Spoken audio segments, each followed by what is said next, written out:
La révolution des œillets, survenue le 25 avril 1974, marque un tournant crucial dans l'histoire du Portugal, mettant fin à près de 50 ans de dictature sous le régime de l'Estado Novo. Ce soulèvement a été motivé par une combinaison de facteurs économiques, sociaux et politiques profondément enracinés dans le pays. Aujourd'hui, sur De Facto, nous explorons les événements marquants de la révolution des œillets au Portugal, survenue le 25 avril 1974. Ce soulèvement historique a mis fin à 50 ans de dictature sous le régime de l'Estado Novo. Vous êtes plus de 60% à regarder nos vidéos sans être abonné. Si elles vous plaisent, n'hésitez pas à mettre un j'aime et à vous abonner. La chute de l'Estado Novo entre répression et révolte. L'Estado Novo, établi par António de Oliveira Salazar en 1933, était un régime autoritaire qui prônait une économie corporatiste et une stricte centralisation du pouvoir. Sous Salazar, puis sous son successeur Marcelo Caetano, le Portugal est resté largement agricole et industriellement sous-développé.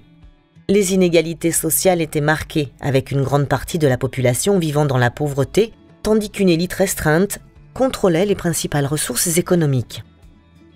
Le mécontentement populaire s'est accentué à cause des guerres coloniales que le Portugal menait depuis 1961 en Angola, au Mozambique et en Guinée-Bissau.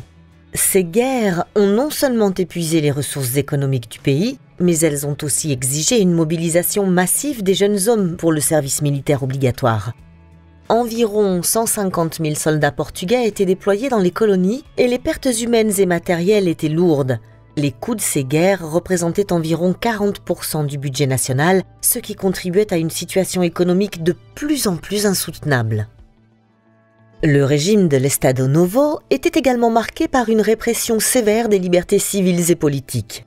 La police politique, PIDE, surveillait, arrêtait et torturait les opposants au régime. La censure était omniprésente, limitant la liberté d'expression et empêchant toute forme d'opposition organisée.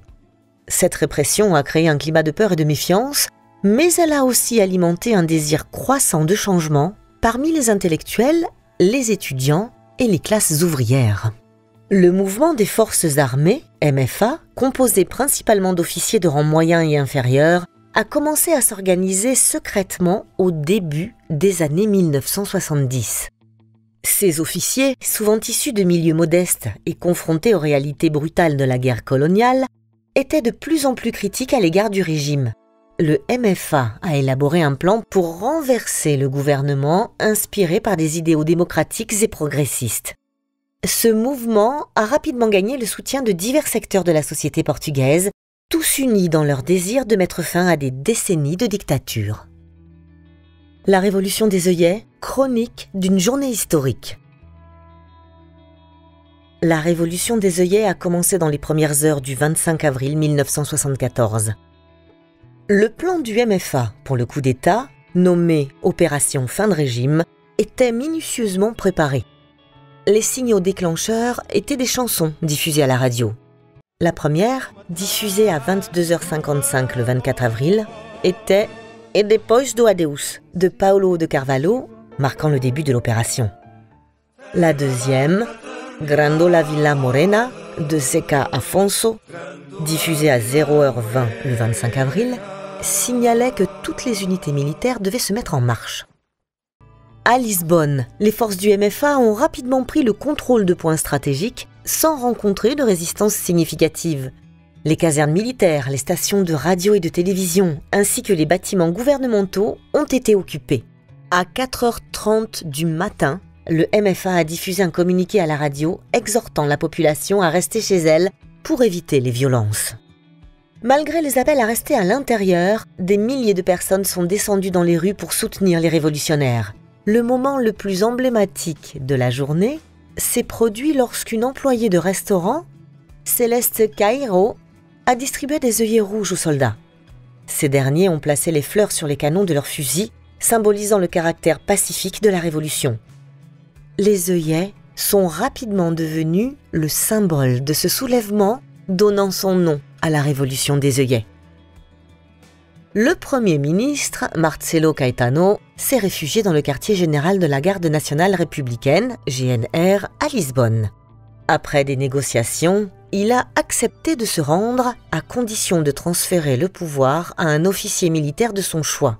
Le général Antonio de Spinola, perçu comme une figure modérée, a été choisi pour recevoir la reddition. À 18 h, Caetano a quitté le quartier général de la GNR, marquant la fin officielle de l'Estado Novo.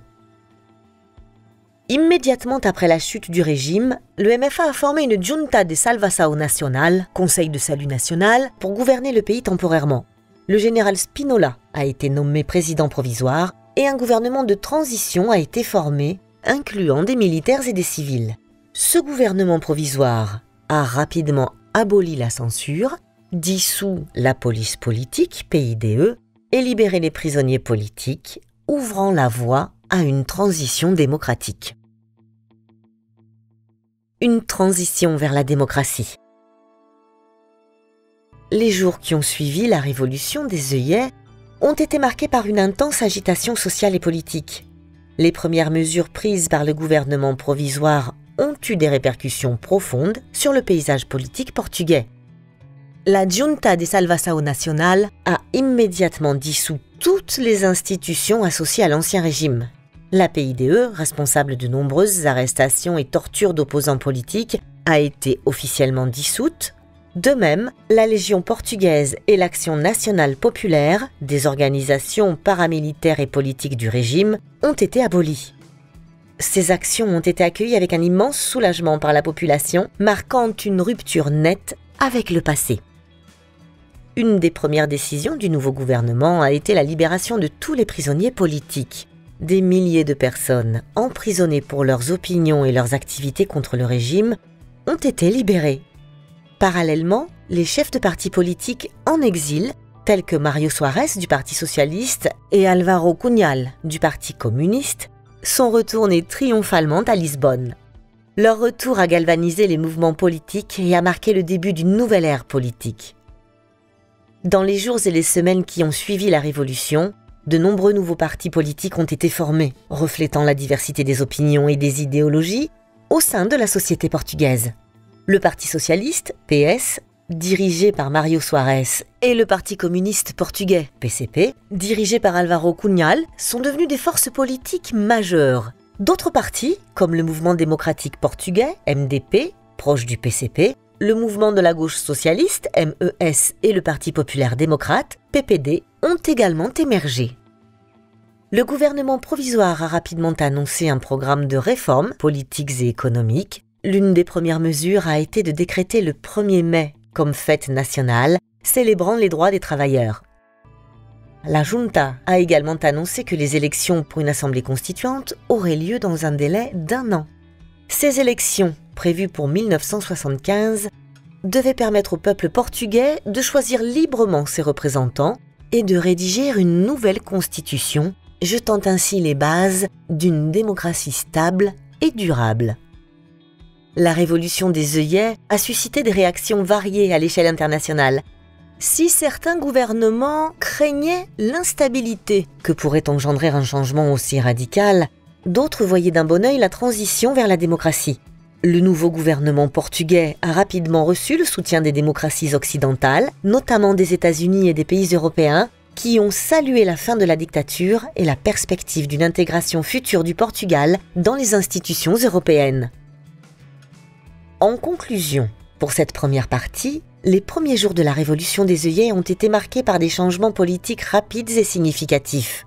La dissolution des institutions répressives de l'Ancien Régime, la libération des prisonniers politiques et la formation de nouveaux partis ont ouvert la voie à une transition démocratique pacifique. Ces événements ont jeté les bases de la nouvelle démocratie portugaise, marquant une rupture nette avec des décennies de dictature et de répression.